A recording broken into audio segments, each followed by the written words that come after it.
The city of Savannah was already asleep when the bells of St. Francis Church rang midnight. The lights of the downtown market still flickered in orange hues, reflected in puddles from the last rain, and an old radio played a scratchy Patsy Cline song in the background. Isabel Monroe was packing away her flowers into a wooden crate, her body bent with exhaustion, but her heart light. Diego had earned a golden star at school. He was waiting at home, drawing in his notebook, eager to ask, "Mom, can we visit the Lady of Light one day?" But she would never hear the question. The next morning, chaos arrived in a flash. Diego, 12 years old, was crossing the street in front of his school with his backpack bouncing and his eyes fixed on a red kite flying above the wires. The driver of a school van didn't see him, or saw him too late. The impact echoed like dry thunder against the historic brick walls of Savannah. Isabel, still at the flower stall, got the call from a neighbor through tears and panic. "It's Diego! Run to the hospital, it's bad!" Her world collapsed. All her roses fell to the ground. She ran, not thinking, her soul ripped from her chest. At St. Joseph's General Hospital, the corridor was a maze of sterile walls and tense faces. Isabel arrived screaming her son's name, pushing doors, sobbing with her whole body. When she finally saw Diego, he was unrecognizable, a face covered in bruises, tubes everywhere, eyes shut, eyelids still. A doctor in a white coat, his eyes empty, got straight to the point. "Severe brain trauma. His condition is irreversible. Prepare yourself." Isabel didn't understand. She couldn't accept it. She grabbed the doctor's arm and begged, "Please save him, he's all I have." But the doctor's eyes were made of stone. Hours passed, the waiting room filled with silence and the sharp scent of disinfectant. Isabel felt time slipping, like blood from a wound. Her heart screamed, but no one heard. Alone, with no close family and no money to transfer her son elsewhere, she stood with unsteady steps and walked aimlessly through the hospital halls. Driven by something she couldn't name, she found an old wooden door, half open, with a faded plaque that read, "Chapel." Inside, the chapel was dim, covered in dust and neglect. The altar was bare, worn with broken pews and melted candles. In the corner, almost hidden, stood an old image of Our Lady of Fatima. Despite the grime, the soft blue of her robe still shimmered faintly, and her eyes, oh, her eyes, seemed alive, staring right at Isabel. Without thinking, Isabel fell to her knees. She hadn't prayed in years, but there on that cold stone floor, her soul shattered. She cried like a lost child, sobbing until her body trembled. And she said only this, "If he lives, I promise, I'll tell the world what you've done for us." She stayed there for hours, eventually falling asleep on the chapel floor, her head resting on a wooden bench, still wet with tears. She dreamt of the scent of her mother's garden, of baby Diego in her arms, and of a distant melody, sweet like a song from long ago. In the dream, she saw a woman wrapped in light with a mantle like the sky and eyes full of eternal comfort. This woman stood by Diego's bed, gently holding his hand, whispering something Isabel couldn't understand, but could feel. It was peace. When she woke up, Isabel ran to the ICU. The machines still beeped with no rhythm. Diego was still asleep. But something was different. A soft scent of roses floated in the air, and his hand was slightly turned upward, as if waiting for another. She held his hand, pressed her forehead against his cold skin, and whispered, "I know you're not alone." The words came through tears, and in that moment, something shifted inside her. It wasn't certainty, it was faith. The faith she thought she had lost after her mother's death, after years of hunger, hardship. But now it returned in silence, like someone slipping back into a home without a sound. In the hallways, the doctors spoke of protocols and unplugging machines. Dr. Thomas, Reed, his face worn and grey, signed forms with trembling hands. But none of them knew that something unseen had already happened that night, something no machine could register. The image of Our Lady of Fatima, forgotten in the chapel, now had a fresh rose at her feet. And Isabel, with knees bruised by the chapel stone, was no longer the same woman. At that moment a war had begun, a war of faith against the inevitable, of silence against diagnosis, and of a mother who refused to accept death as her son's destiny, because in her deepest pain she had made a promise, and now she had someone to tell it to. The night crawled forward like a slow, bleeding wound. The ICU lights flickered, monitors beeped erratically, and hope was a thin thread, almost invisible. Isabel never left her son's side. She sat on the floor, hands clenched around the rosary she had found in the chapel. It was old, with worn wooden beads, a tarnished crucifix, and an oval medal of Our Lady of Fatima, her face still catching light under the harsh fluorescent glare. Isabel held it tightly, as if it could hold the whole universe together. That night, exhaustion overcame her. Leaning against the ICU wall, Isabel drifted into sleep. And then, the dream returned, clearer, deeper. In the dream, Diego lay in the same hospital bed, but everything was surrounded by soft light. Beside him, the woman with the sky-blue mantle held his hand. Her face was youthful but timeless. Her eyes, dark, kind, immense, met Isabel's, who tried to speak but couldn't. The woman only smiled and said, in a voice that seemed to rise from Isabel's own chest, "You are not alone, daughter." She awoke with a jolt. Tears streaming, heart pounding like she had run miles. She looked at Diego, still the same. But something inside her burned, a heat in her chest, a certainty with no explanation. She stood up, staggered, and found Nurse Carol, who was doing the night rounds. Isabel told her every detail of the dream, the mantle, the eyes, the hand holding Diego's. Carol remained silent for a moment, then walked with her to the chapel. Once there, she pointed at the old statue and said, "You saw her, the same woman who appeared in Portugal, the mother of us all." The next morning, Isabel returned to the ICU and found a white rose lying on Diego's chest. A living rose, blooming, perfect, and there were no roses in the hospital. No one knew where it had come from. Doctors and nurses swore they hadn't placed anything there. When Carol saw it, she dropped to her knees and began praying in a low voice. The atmosphere in the room shifted. The air felt lighter, and for the first time in days, Isabel smiled, a brief, tired smile, heavy with fear, but lit by something new in her eyes. Dr. Thomas was called in. He entered the room with his usual stern expression, examined the vitals, checked the monitors. Diego was still in a coma, but there was something strange. A small but clear fluctuation in brain activity, subtle yet significant. He frowned, hesitant to offer any hope. Could be a reflex or some interference from the equipment. But his voice lacked conviction. When he looked at Isabel, he saw something in her eyes that unsettled him. Faith. Not the desperate, blind kind he had seen in so many parents, but a calm, powerful faith, and it irritated him. Isabel stood firm. Throughout the day, more people began visiting the chapel. A rumor spread through the halls. A mother saw the Virgin. Candles appeared on windowsills. A security guard left an anonymous note asking for healing for his wife. A janitor left. A heart made from foil at the statue's feet, and the rose.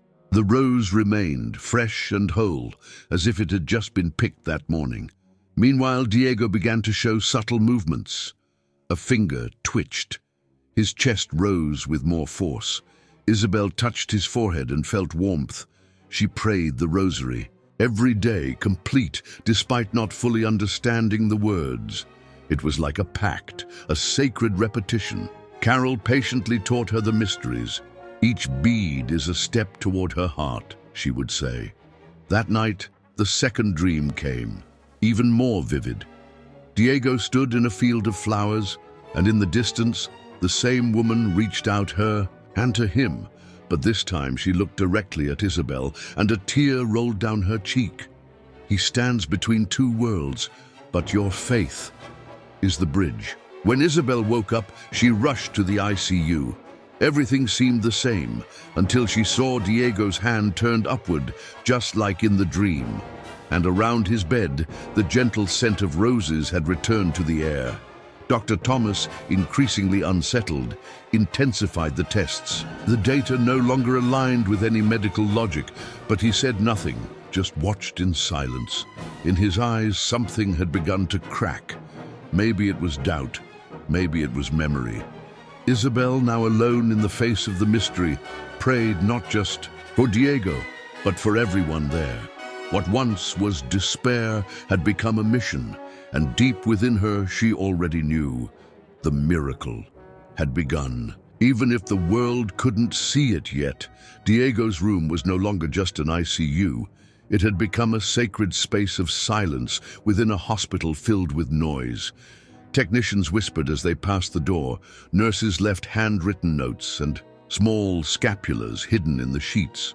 The white rose, which had appeared mysteriously, remained there without wilting, as if time itself respected that space. Isabel never left her son's side. The rosary hung from her fingers like an extension of her soul. And with each prayer, she felt something stir, as if her voice were touching an invisible wall between this world and the next. On the other side of the glass, Dr. Thomas Rivera watched.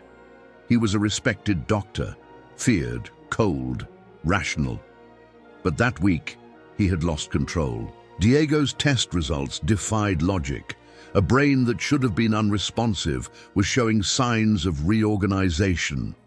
Gentle but consistent brain waves, reflexes appearing during moments of prayer.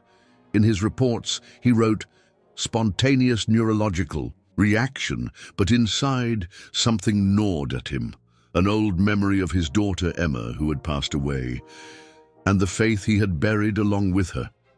Thomas tried to push the thoughts away. He buried himself in files, slept in his office, avoided the chapel at all costs. But every time he passed Isabel, he felt something deeply unsettling. She looked at him with a calm that disarmed him. One morning, irritated by the growing buzz among the staff, he called her in. "Mrs. Mitchell, with all due respect, what's happening here goes beyond the acceptable limits of emotional interference. People are creating false expectations. This could jeopardize medical conduct." Isabel simply responded, calmly, "You speak as if science were greater than God. I'm only asking that you let me pray." At the end of that day, Diego's signs changed again. His eyes moved for a fraction of a second, and this time, Carol was there. She fell to her knees, crying, and called out to Isabel, "It's him. He's listening." News spread like wildfire. Patients from other floors started coming to the chapel. A man with terminal cancer began praying daily in front of the old image of the Virgin. Nurses volunteered to cover extra shifts to help watch over Diego's room. Slowly, the hospital began to transform. The following night, Isabel woke up in a panic. The rosary was gone. She searched the room, rummaged through the sheets, the floor, the coat pockets. Nothing. Desperate, she returned to the chapel.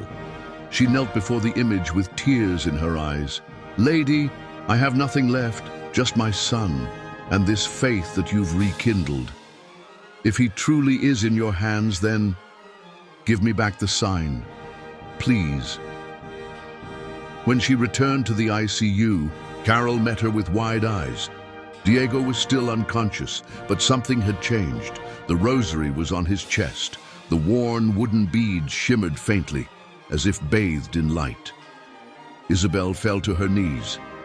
Carol wept in silence. Outside the glass, a skeptical doctor watching the scene felt a chill run down his spine. Meanwhile, Thomas read the latest results. Electrical activity consistent with a light stage of consciousness.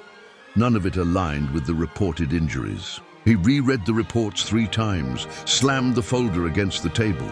Then, In a gesture he hadn't made in years, he pulled out a small photo of his late daughter from the inside pocket of his coat and stared at it for a long time. That night, the hospital slept more quietly than usual, but something strange happened. During a shift change, the security cameras in the ICU hallway recorded a glitch, 7 seconds of white screen. Then, a sudden flash of light in Diego's room. No alarm sounded, but at 3:15 a.m., Diego moved his lips, and for a few seconds, he whispered something no one else heard, except Isabel, who awoke with a shiver. She rushed to her son and felt a gentle pressure in her hand. Diego had squeezed it. Isabel screamed. Nurses came running. Carol collapsed into tears, and for the first time, Dr. Thomas entered the ICU without his coat. He stood there silently, looking at the boy, the machines, the rosary. He gently touched the boy's forehead and said only, "This is not possible." But faith had now become irreversible. Diego's room had become more than just an ICU. It was now a sacred haven within a hospital filled with noise and routines. Technicians whispered as they passed the door. Nurses left folded notes and small scapulars tucked into the sheets. The white rose that had appeared mysteriously remained there, unfaded, as if time itself respected the space. Isabel never left her son's side. The rosary hung from her fingers like an extension of her soul. With every prayer, she felt something stir, as if her voice was touching an invisible wall between this world and the next. Across the glass, Dr. Thomas Rivera stood watching. He was a respected man, feared, cold, but that week he had lost control. Diego's brain scans defied logic. A brain that should have been silent was showing signs of reorganization. Gentle but consistent brain waves, involuntary responses triggered during prayer.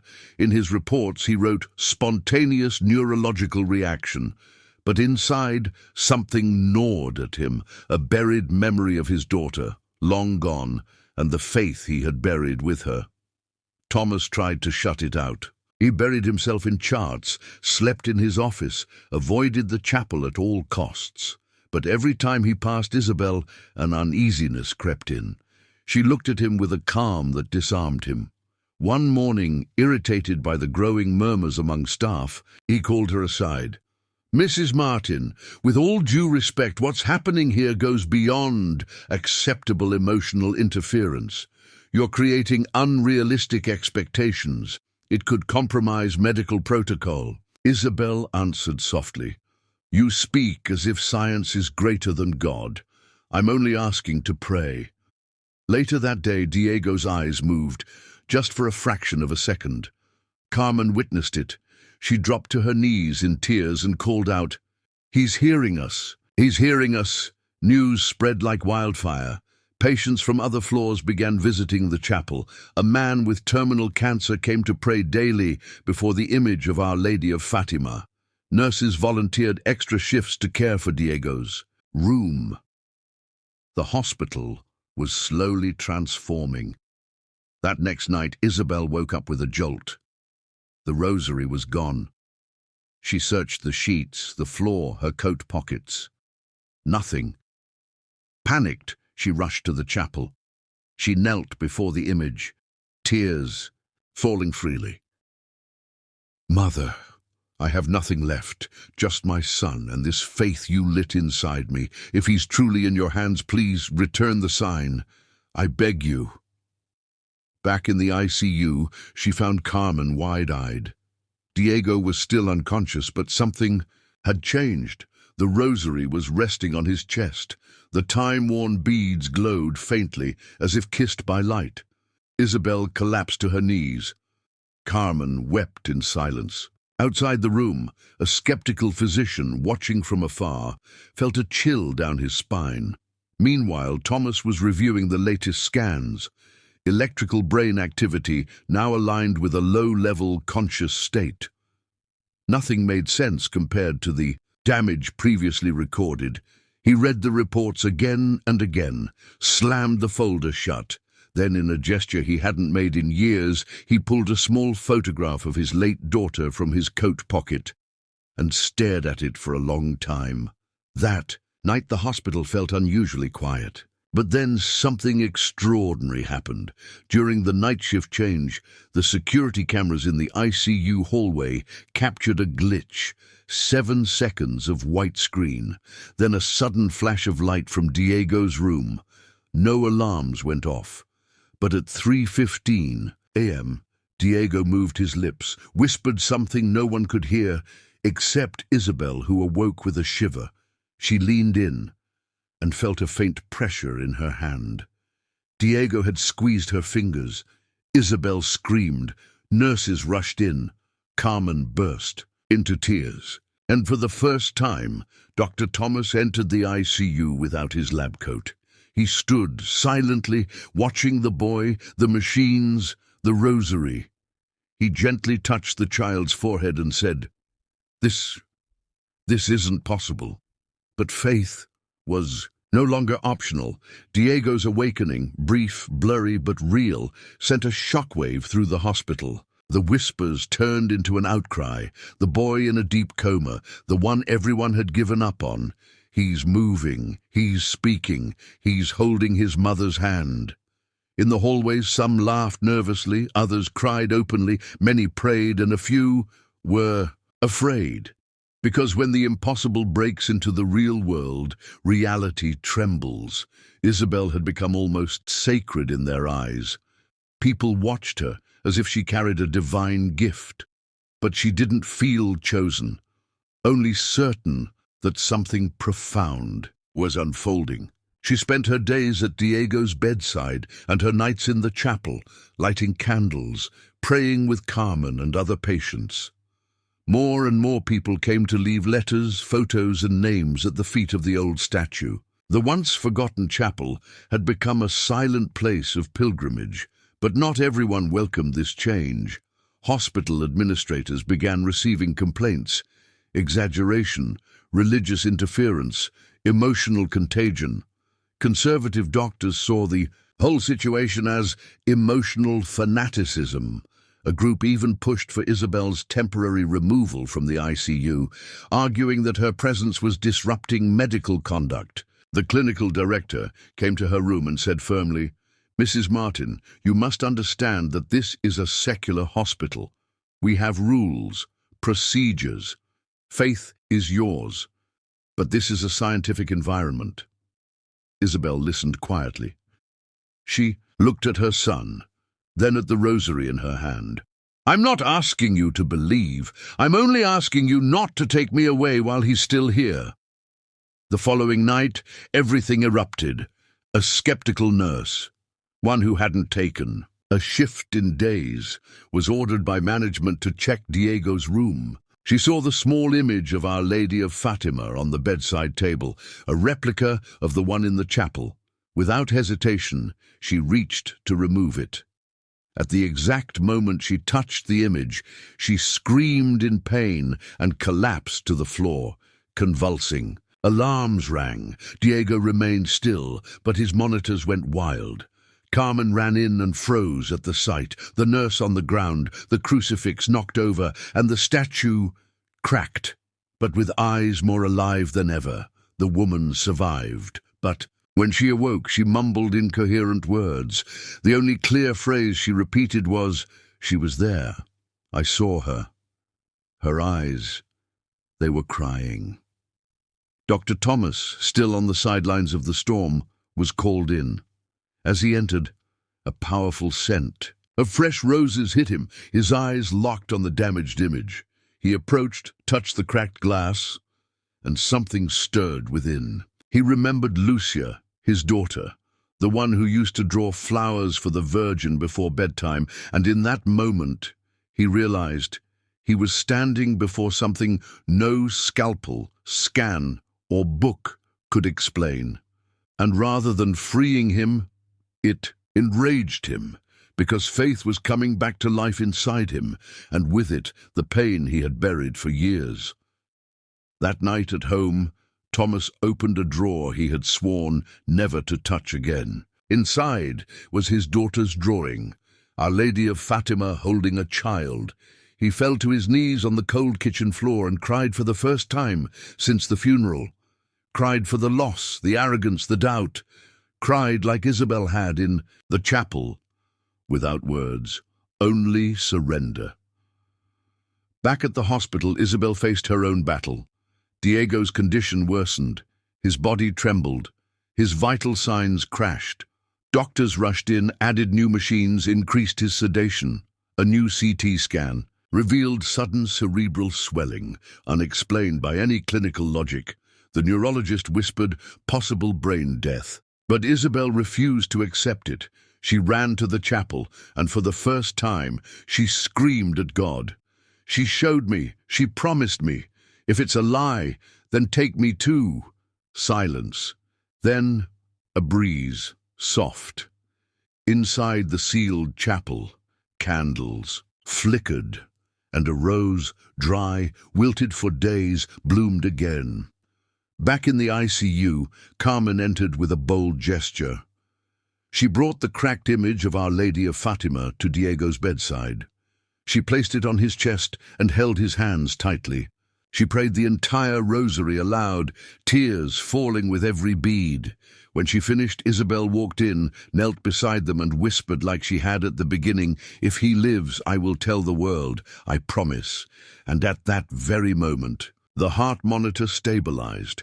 The sun hadn't yet risen when Isabel woke up still on her knees, her head resting on Diego's hospital bed, the rosary tangled in her fingers. Her eyes were dry, her body exhausted, but something inside her felt still, as if she had crossed an invisible battlefield.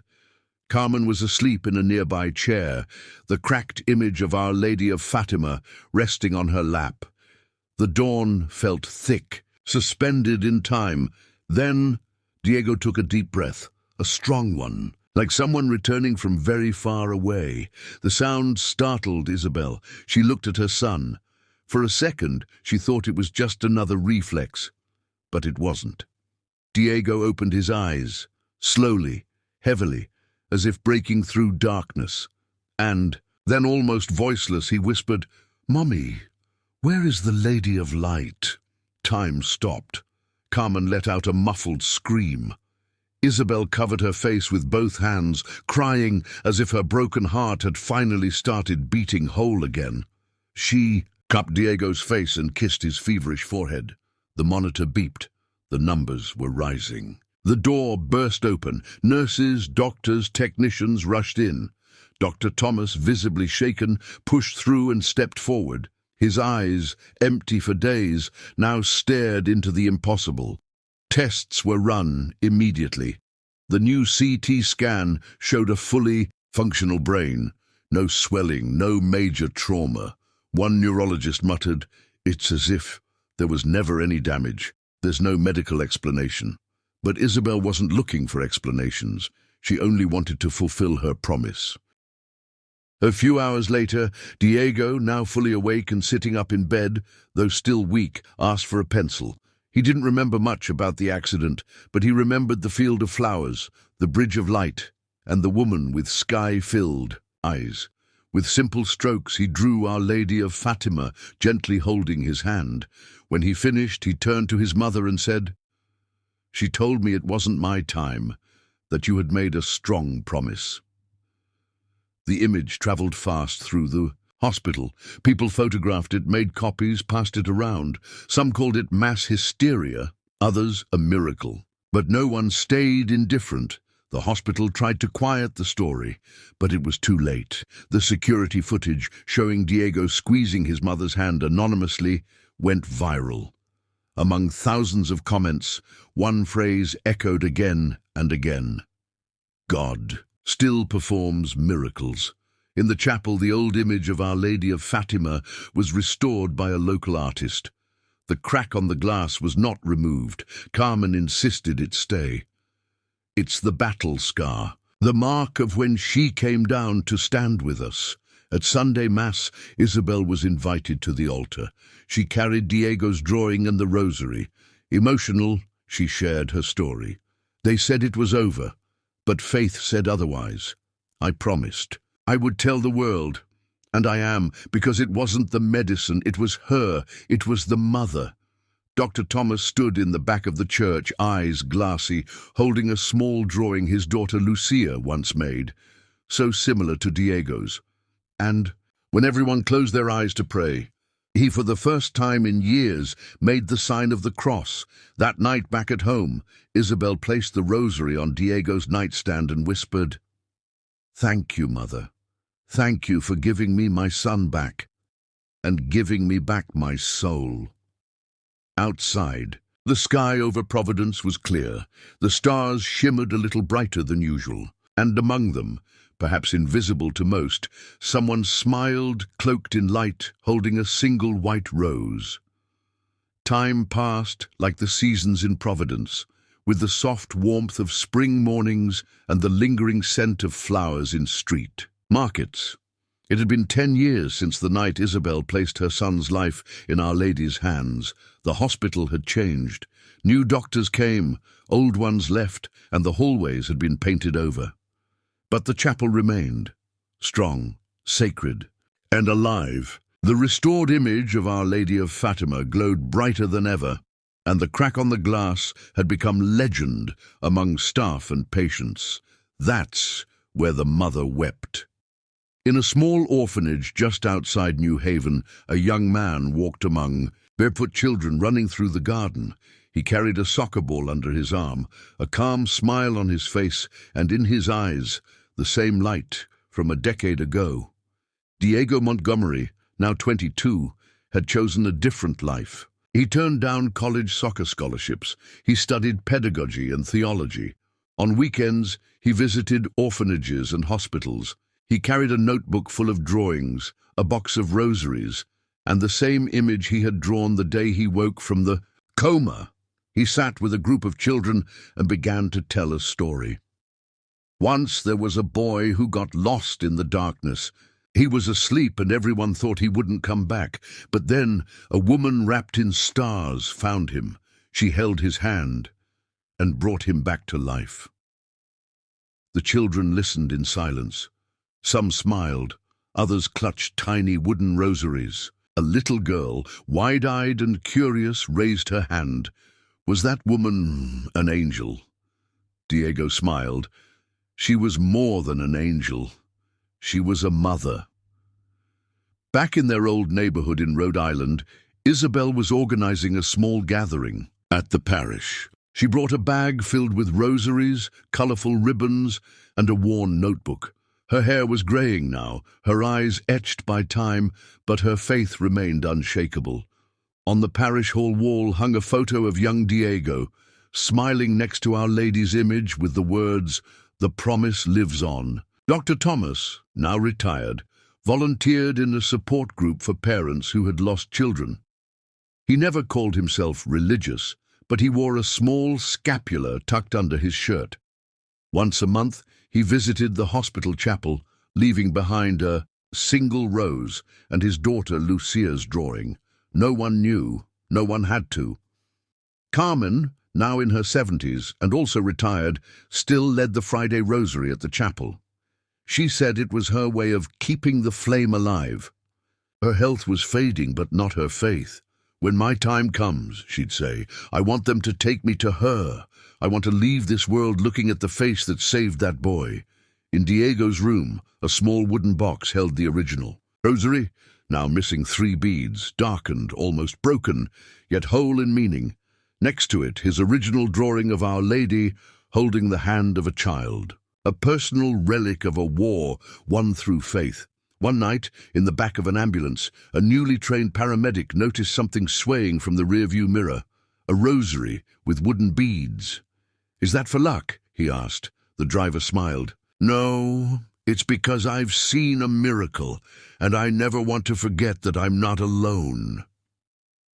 Back at the orphanage, Diego was finishing his story. He picked up one of the small rosaries, knelt with the children, and with a steady voice began to pray, "Holy Mary, Mother of God." The imaginary camera pulls back. The children's voices echo. The sky over Connecticut darkens slowly, and among the stars, one shines just a little brighter, as if it holds in the heart of night the quiet promise that love never dies. It becomes mission.